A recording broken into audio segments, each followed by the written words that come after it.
ओम सादर नमस्ते जी। आप सबका हार्दिक स्वागत है हमारे चैनल आर्य टू आर्य में। आइए अपनी वैदिक कक्षा का हम फिर से आरंभ करते हैं और आज का हमारा विषय रहेगा भला और बुरा। अर्थात यदि देखा जाए हम मनुष्य हैं तो हम सामाजिक ढांचे में रहते हैं।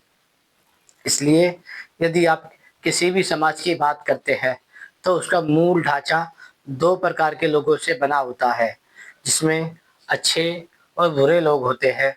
उन्हीं से द्वारा किया गया कार्य भला कार्य और बुरा कार्य कहलाता है। आइए समझने का प्रयास करते हैं। बुरा कार्य और भला कार्य में क्या अंतर होता है, कैसे हम किसी व्यक्ति के द्वारा या किसी समाज के द्वारा किए गए कार्य को आपस में मतभेद के द्वारा पहचानते हैं। पहला शब्द है भला। जब जब कोई व्यक्ति अर्थात एक व्यक्ति समाज का जितना भला कर सकता है, अर्थात यदि कोई सिंगल व्यक्ति है, एक व्यक्ति, वह समाज का जितना भला कर सकता है, जितना उपकार कर सकता है, उससे 10 गुना भला एक परिवार कर सकता है। अर्थात एक व्यक्ति से 10 गुना भला, 10 गुना उपकार एक परिवार कर सकता है और उससे 100 गुना भला एक समाज कर सकता है।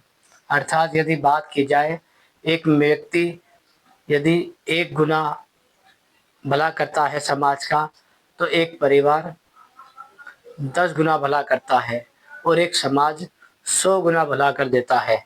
उसी प्रकार उससे 1000 गुना भला एक संगठन कर सकता है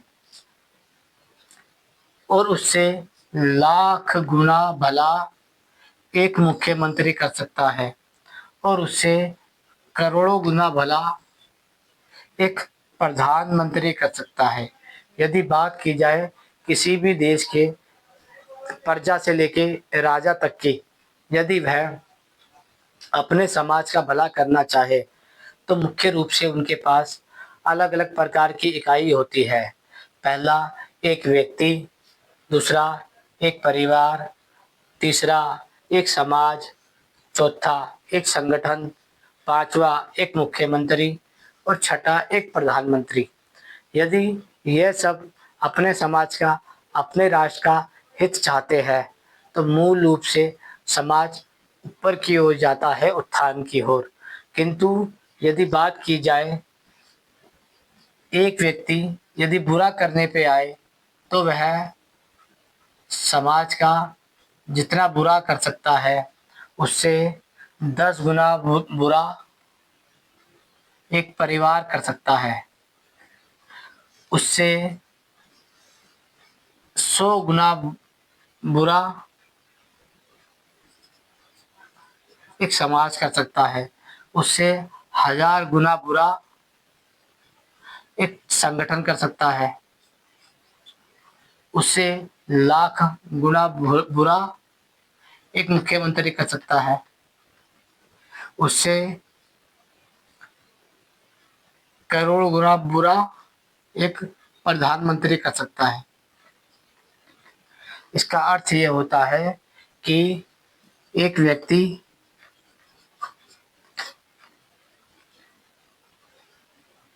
एक परिवार, एक समाज, एक संगठन, एक मुख्यमंत्री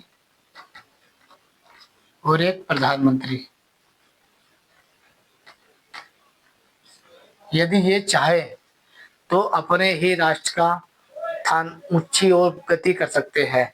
लेकिन यदि यही चाहे तो ये अपने राष्ट्र की, अपने समाज की दुर्गति भी कर सकते हैं। इसलिए यह निर्भर करता है कि समाज जो भला और बुरा कर रहा है उसके पीछे एक व्यक्ति से लेके एक परिवार से लेके एक समाज से लेके एक संगठन से लेके एक मुख्यमंत्री और एक मुख्यमंत्री से लेके एक प्रधानमंत्री, ये सभी प्रकार के लोग कार्य करते हैं।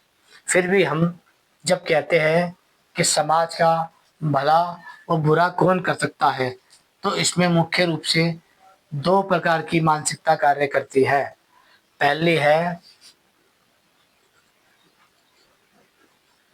सज्जनता वाली, दूसरी है दुष्टता वाली। अब हमें ये देखना है कि दुष्ट व्यक्ति कौन होता है और सज्जन व्यक्ति कौन होता है। यदि आप इसके बारे में विचारना चाहते हैं कि कौन मनुष्य सज्जन है और कौन मनुष्य दुष्ट है, तो आपको ये विचार करना चाहिए कि समाज में जो गतिविधियाँ हो रही है, अर्थात जो भी कार्य हो रहे हैं, क्या वह आपको अपने ऊपर स्वीकार है? जैसे शराब का व्यापार करना, क्या आप चाहते हैं कि आपकी संतान शराब पिए? दूसरा, मांसाहार, क्या आप चाहते हैं कि आपकी संतान का कोई मांस खाए? तीसरा, व्यभिचार। चौथा, वेश्यावृत्ति। पांचवा, नशाखोरी। यह जो सामाजिक अपराध चल रहे हैं, इस सामाजिक अपराध में मुख्य दोषी होता है देश का प्रधानमंत्री, देश का मुख्यमंत्री।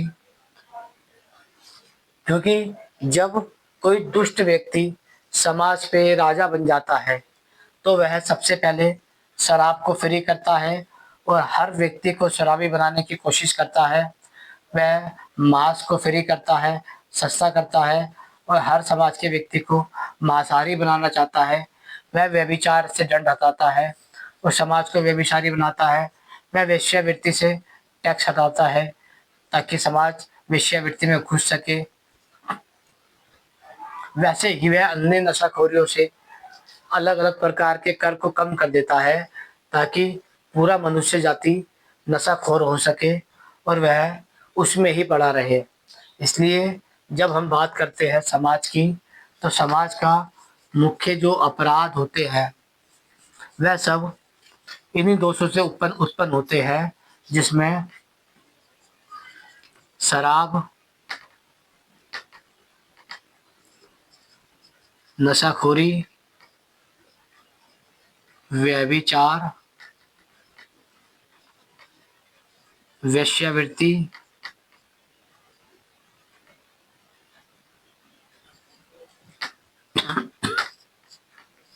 बूचड़खाने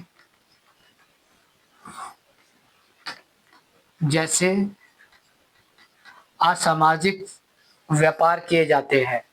अब आप विचार कीजिए, जो हमारा ये भारत देश है, इसमें जो भला है और जो बुरा है, वह जो हो रहा है वह सब आपके राजा की गतिविधि के कारण हो रहा है।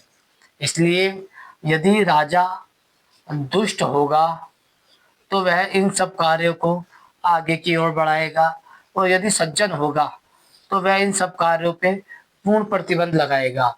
यदि आपको लगता है कि इन शराब के व्यापार पे बंद करना मुश्किल है, नशाखोरी को बंद करना मुश्किल है, व्यभिचार को नशा बंद करना मुश्किल है, वेश्यावृत्ति को बंद करना मुश्किल है, बूचड़ खाने को बंद करना मुश्किल है, तो आप केवल इस पे विचार कीजिए।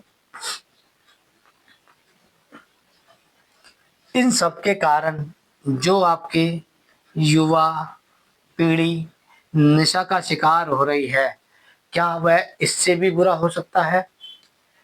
यदि आपकी बहन बेटियां उस नशे की लत में आदी हो जाए, तो क्या इससे भी बुरा हो सकता है? क्या आपकी बहन बेटियां का बलात्कार हो जाए, वह व्यभिचार के शिकार हो जाए, क्या इससे भी बुरा हो सकता है? बस केवल आप शराब के व्यापारी को, नशाखोरी के व्यापारी को, व्यभिचार के व्यापारी को, वेश्यावृत्ति के व्यापारी को और बूचड़ खाने के व्यापारी को बचाने के लिए, उनका उद्योगपति बचाने के लिए, उनकी से चंदा लेने के लिए, उनसे लूट के पैसे लेने के लिए आप पूरे भारतीय समाज को एक दलदल में घुसाना चाहते हैं। क्या ये सही है? इस पे आपको विचार करना चाहिए। इसलिए जनता को भला राजा चुनना चाहिए और बुरे राजा का त्याग करना चाहिए, क्योंकि बुरा राजा दुष्ट होता है और भला राजा सज्जन होता है। आशा करते हैं ये वीडियो आपको समझ आ गया होगा। समझ आ गया है तो शेयर कीजिए, लाइक कीजिए और आगे की ओर बढ़ा दीजिए। ओम नमस्ते।